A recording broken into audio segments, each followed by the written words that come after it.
Kashmir is renowned for its beauty, art, music, you name it, history. So we came for a craft city designation for the Pashmina and textile handicrafts. WCC. It helps to put the artisan under exposure, under the limelight. What is World Craft City going to give to Srinagar, and how is World Craft Council going to help us to achieve this dream?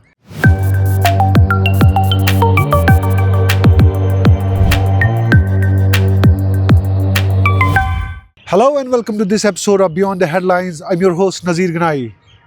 Srinagar has been designated as the World Craft City, and there are many crafts, many artisans who are doing a lot of crafts in this city and taking it to the national and global level. What is World Craft City going to give to Srinagar, and how is World Craft Council going to help us to achieve this dream? To talk more on this, we have with us none other than the president himself, World Craft Council, Saad Al-Qaddumi. Saad, very welcome to Kashmir, and it has been an honor to listen to you, and you guys have been talking a lot about the crafts and other things. So to begin with, let's understand, Srinagar has been designated now as the World Craft City. Yes. How is specifically for weaving and Pashmina products? Kashmir is synonym to crafts. Yes. You know, the moment you talk about Kashmir, you get mountains, you get the sounds, and you get the crafts into your head. You know, even the setting now is beautiful. So how do you see as a World Craft Council? How do you think this city is going to get benefited with your presence and with this tag also? Actually, you know, just to give very brief introduction, it's World Craft Council International is a non-profit organization that has been established 60 years ago, and we are actually now celebrating the Diamond Jubilee of World Craft Council. We have two flagship projects. One is, and more, there are more, but these were the first main ones. The first one is World Craft City, and the second one is the Award of Excellence. We were speaking about it in one of the roundtables. World Craft City flagship project basically entails any region, any city, any town, any province, anywhere in the world, in any of the five geographic regions that World Craft Council represents, to apply to say that we feel that we deserve to be put on the global map as a craft city.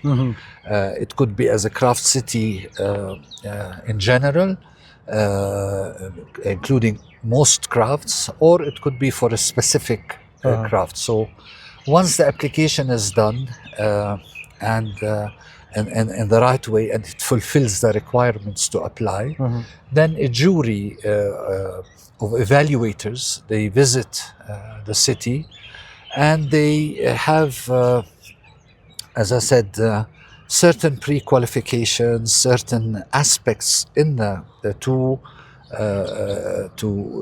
eventually make a report to say yes, World Craft City title should be designated to that place, and that's exactly what happened with Kashmir, Srinagar. So a few months back, a jury came to evaluate. I mean, of course, as I said, Kashmir is renowned for its beauty, art, music, you name it, history. So we came for a craft city designation for the Pashmina and textile handicrafts. And how would this designation help?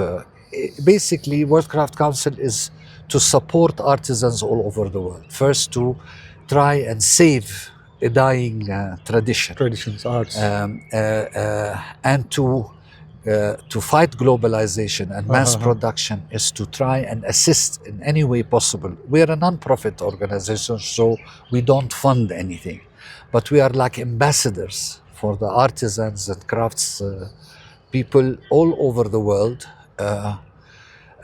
with governments, with international sponsors, to give a chance to sponsor events that will bring the artisan directly under focus. So there are, there are lots of areas in Kashmir. Like, some of the areas have been designated as the craft village, craft clusters. So now you get this, you get the ambassador, the biggest ambassador in the world, who are looking after these, craft sensitive areas. Yeah. So do you think artisans are going to actually have that exposure level? This is actually our mission, to make sure that they do. How we do it, as I said before, I don't know if you heard, government support is very important for the craft communities anywhere in the world. Without that, it will be very difficult to be able to help and even be designated as that. And this would be very unfortunate. But nowadays, all governments are recognizing that crafts are not only a national heritage. They're seeing it in a more socio and economical factor in the strategy of any government. They look upon it not only as saving the traditions, and it's an internal thing, it's an internal pride, it's a national heritage, but also they see that preserving the craft community and the national heritage would lead to social and economical benefits like tourism, exports, tourism, exports, and all those matters. The designation will put Srinagar as a craft city on the map of crafts. It's in relation to tourism. There are a lot of craft lovers in the world. They're not necessarily artists, nor are they craftspeople, but they are lovers of art and crafts. So they like to come to places. And now tourism is different. Before, I want to go to beaches and I want to go to cities and, go shopping and all this. Now there are a lot of people who like to visit specific places that are related to crafts, maybe other things. So this will be put on the map, and they would like to visit. So that encourages tourism. I was just checking, you also happen to go to Iran and the Islam. All over, every region, we have 5 regions. So how do you find the similarities here between the Iran and the Kashmir? Actually, I find a lot of fusion because it's the same with Central Asia, Kashmir, India, Iran, also Turkey to a certain extent. The Silk Route, and the Mughals. It's all an intertwined. So a lot of the cultures fused together, and people took, and the Silk Route also from east to west and west to east. And that affected many things. So you find a lot of Persian, Turkish influence in many of the things. The same, you see it in Uzbekistan, Kazakhstan, Tajikistan, Kyrgyzstan, and many others, because of historically where they are situated on that route. So there are a lot of similarities, and I think we're always talking about a sister city in craft. So you can find, for example, a town in let's say Uzbekistan that holds and shares common craft and similarities between the two. Maybe there are slight difference in techniques, which they can have an exchange also of knowledge. So you can link those. You can find the same maybe somewhere in Latin America or Africa or Japan or Thailand or Vietnam. you know. Many similar crafts, but each with their own techniques, their own traditions, their own style. So when something similar here, you can compare, like how do they do this, and it could be intriguing to the artisan and the craftsman to learn from that, and vice versa. So the organization also help this exchange of knowledge. WCC, it helps to put the artisan under exposure and under the limelight. So the artisan will. Now we are negotiating with the Jammu Kashmir, government.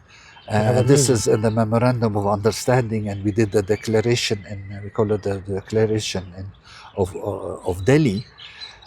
For example, one of the things we're thinking that Srinagar will be a hub for crafts. Okay. Will be a World Craft City museum. Most important for direct benefit of the artisan against fake. Products and all. Yes, and also for the benefit of the craft consumers who are art lovers and craft lovers. We are negotiating, because here you are applying we call it, the project will be the seal of authenticity, which is based on the GI that you are already practicing. So we want to go into agreement with the government, with World Craft Council, following the standards, and there will be people from both sides joining in one committee or one work group to make it happen in the right way. And it would be actually a historical thing, not only for Srinagar, it's also for the World Craft Council. It would be the first international government agreement between the two. What is the purpose of that? Is to protect the artisans and to export this seal of authenticity, and of course saying that this is based on Jammu Kashmir seal of authenticity and the practice. So for that, I think you met Chief Minister. Yes, and we started from my first visit, and now we are continuing with this. So you will have like on the product, and we'll introduce this all over the world. Okay. And we will ask people to follow suit on the same lines as you are doing here, to have the GI barcode on the item. We're starting it with weaving and textile, but there is scope to do it in other handicrafts apart from that. So there is a lot to do together, and we were talking only now about many initiatives and recommendations from both sides, from within World Craft Council and from the government officials who are in the field of handicrafts, where we can join together and explore more about these new initiatives and new we also care about the youth involvement. Okay. And we want to eventually, we're seeking to make World Craft Council International to be a platform for e-commerce, whereby all our artisans and craftspeople will have the chance to be online on the website of World Craft Council, whereby you know who is the artist, from which country, which region, what he is doing, what raw materials he's using, what is his technique, works and all. And also and very clear pictures and videos of what he does. And this would go online. We're negotiating now with an organization that will, it's like outsourcing it, but it will be the official representative of our artisans, to be able to have that chance. So is World Craft Council also submitting any, recommendations to the government of Jammu and Kashmir for taking it ahead from here? Yes, we are actually doing it together, and we're gonna realize these things together, officially together. So once they're completed, it would be broadcasted all over. This is a Jammu Kashmir government initiative that we have taken, if you want to say, not license, but if you have, we have taken approval, to make it happen. So at a time when machines have taken the basic area, and artisans are being replaced. Yes. Now you have machines taking over. Yeah. So how do you see? We were talking about this, and we were really discussing this. It's a two-sided. It has a double edge. The subject has a double edge effect. As I said, we were established 60 years ago by three pioneers, two ladies from New York, with one lady that is from Delhi. And they created this to protect crafts from mass production. So one vase that takes probably 2 months to make and hand paint ends up. Now you can buy 1 million, which is printed. So and for very cheap. No appreciation for the time and effort, soul and love, passion put by the artisan into that product. So now with the artificial intelligence, with the 3D, production, they are using it now with the artisan themselves. There is now to get, we use technology, and if you want to know the definition, I'm confident that it's true. Handicrafts are defined as anything made manually, handmade. And also a handicraft is also something considered that involves manual work on not necessarily a manually made. Let's take an example. Maybe I'm a very famous embroider, or I'm a craftsman that does intricate embroidery. So I am a craftsman in embroidery, but maybe I'm not making on the mill or weaving the material to do the embroidery. Maybe I buy it ready-made from a machine. Like Pashmina is sourced from this Gilgit or the Tibet or Ladakh. Yes. But they don't know how to, make Pashmina shawls. But they bring it here. Here. No, but this is natural. What I'm saying is, it is a handicraft. It is a skill set. Maybe you get a synthetic material, but he does the embroidery on it, So this is also a handicraft, because there is manual handmade effect in a probably synthetic or machine-made fabric. You get a machine-made fabric and you do the embroidery on it, and you sell it as an embroidery handicraft. But there are people who do the embroidery, craftsmen, who first prepare. Like I visited Kutch in Gujarat, and we went on a week going to the villages and visiting crafts masters at their homes, where it's a whole process that involves, it's ecologically friendly. Basically, from the cow you use the dung, which you plaster on the walls, and you use as fuel.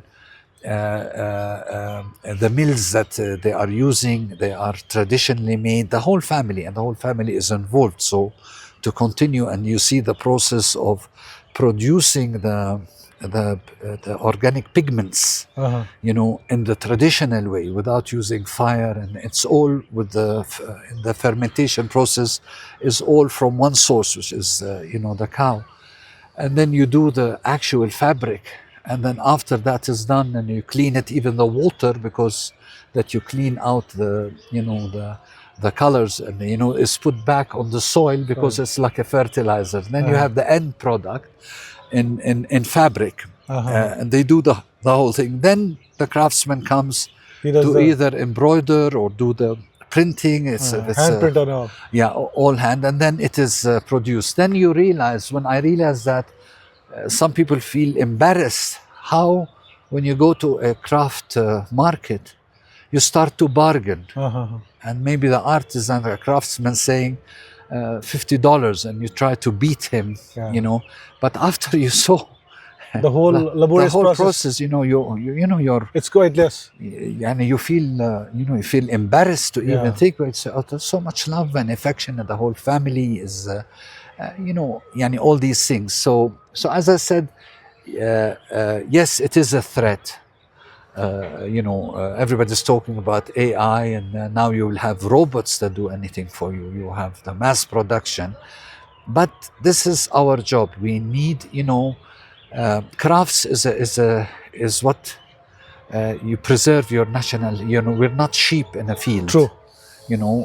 So we need to preserve our. We need to preserve our national heritage. We need to preserve and save our handicrafts, because then we as human beings, we will survive, because this is not only belonging to the people that make it's belonging to the world, and it is very important we keep it in order to keep humanity and consciousness and ethics and morals, alive. When we turn into people who depend on machines in the end of the day, I think we become like any living creature, So, but without that's absolutely any right. meaning. We need some art, to be into the context. yes, yeah. And lastly, Saad, what are you taking back from Kashmir? Any memories? I always have good memories, because the people have impressed me a lot. They're very friendly from the minute you enter to of course the government officials have made the hospitality and everything, but also I'm impressed by the people, the young people of Srinagar, where no matter what field they are in, you feel they're all the same. And they're always, I'm impressed by the level of education, by their enthusiasm, a lot of hope, and everybody is striving towards, whatever they want. They work together, not against each other. And as I understood and learned from my last visit, that the government is also in support and continues to support, this. Personally, I love the place. I love the lake, the mountains, the parks, the gardens. I love the art that I have seen. On a personal level, I took with me many nice crafts, handicrafts, back to my home. And I fell in love with the Kashmirian silk rugs and other rugs. So I took a nice collection, something to do with embroidery, which I will use for the home. And of course, the shawls and the pashmina, all that. But and enjoyed the food. I like the food. And Wazwan. Wazwan. All of what I've tasted so far is really nice. Yesterday I tried it's a kind of we call it morels. Moral, yeah. I love those kind of truffle or what you call it, mushroom. But this was delicious the way it's made. Thank you so much, Saad, and we wish you all the best for taking up this mission. Thank you very much.